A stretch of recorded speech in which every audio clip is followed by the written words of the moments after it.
Yan. So, hello guys! Welcome back to the channel and happy New Year! Pasensya na, medyo mahina lang yung boses natin ng konti kasi nandito tayo ngayon sa isang cafe dito sa Imus and so far, masarap siya. Good siya at ang ganda ng ambience niya. Anyway, for today's vlog, this is gonna be quick lang. And meron tayong guest. Mukhang mahuhulaan nyo na rin kung sino. So, let's all welcome my husband, Rafa.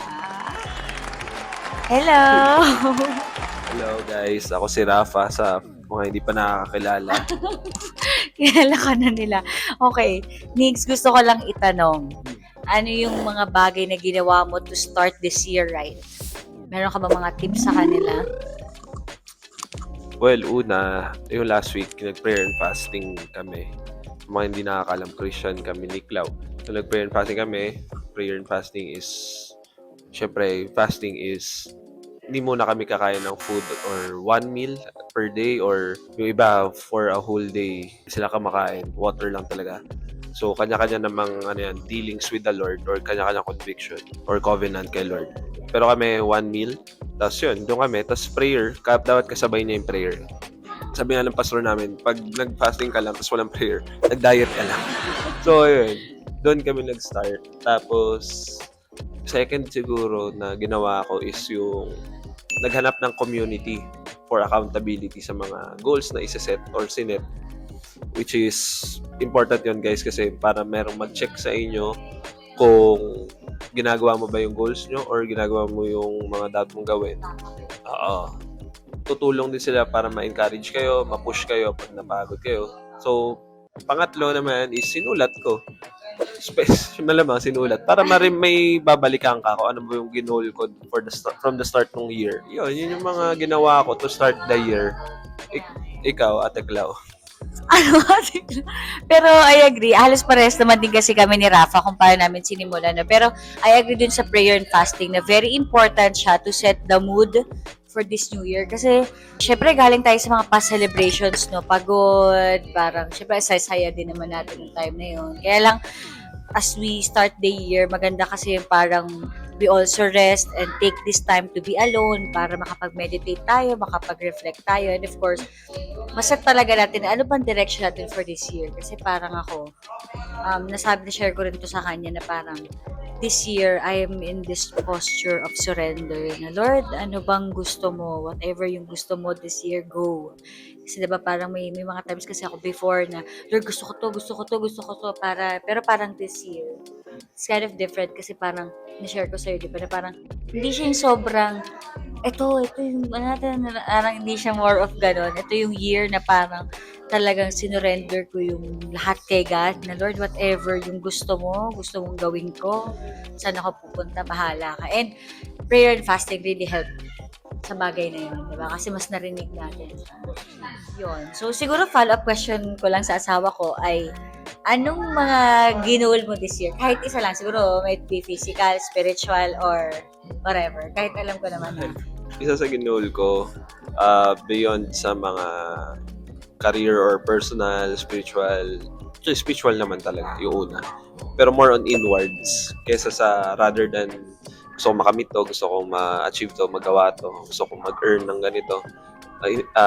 Ang word sa akin ni Lord na prayer and fasting tayo is unahin ko muna yung sarili, inwards muna before yung outwards kasi important maayos yung character, important yung perspective maayos, important yung commitment maayos, mindset maayos. Kasi kung gusto mong i-goal ito, gusto mong makamit na to, gusto mong yumaman, gusto mong maging master sa isang craft, pero hindi okay character mo, mabilis mawawala yan eh. Hindi siya magiging sustainable. So yun yung word sa akin ni Lord na using ko muna yung inward, then everything else will be magiging outflow na lang yan. So yun yung isang ginol na ayusin sa akin ni Lord yung character ko, perspective ko, paano mag-communicate sa ibang tao, paano yung level of excellence ko, hindi lang sa craft ko but rather sa paano relationships, paano makipag-communicate, paano makisama sa mga tao, paano maging parang source of encouragement, source of inspiration sa iba. Pero yun, parang inwards muna lahat. Yun yung ginol ko muna. Ayusin ni Lord yung inwards para maging solid yung foundation ko. Yun. So, thank you, Sir Rafa. Pero nagets ko si Rafa doon kasi, di ba, madaming times pag January talaga ang dami natin sinusulat na gusto ko to, di ba? Pero ilang days after lang parang fail agad because hindi nga ayos yung ating mindset or yung parang direction natin, di ba? So, ayun, agree ako dyan. Ganda yan. Anyway, so, yun lang naman. Yun lang. Yun lang. Sa next month ka na lang ulit kasi iba-vlog. Sa next month daw, sa February. So, sa love month. Joke. So, yun lang naman, guys. I hope and pray, we hope and pray that you're gonna have a blessed and God-centered year. We hope na kayo din ay makapag-sit down and meditate, makapag-prayer and fast kung kaya nyo pa. Dahil hindi pa naman huli ang lahat. And talagang isurrender natin yung goals natin kay Lord. And yun lang naman. Meron ka pa bang sa kanila pahapon? Before we say goodbye? Hindi ako sanay sa ganito, guys. Pero, bakit? Sanay ba ako sa ganito? Hindi. Ano ba? Hindi, yun lang. Yun lang.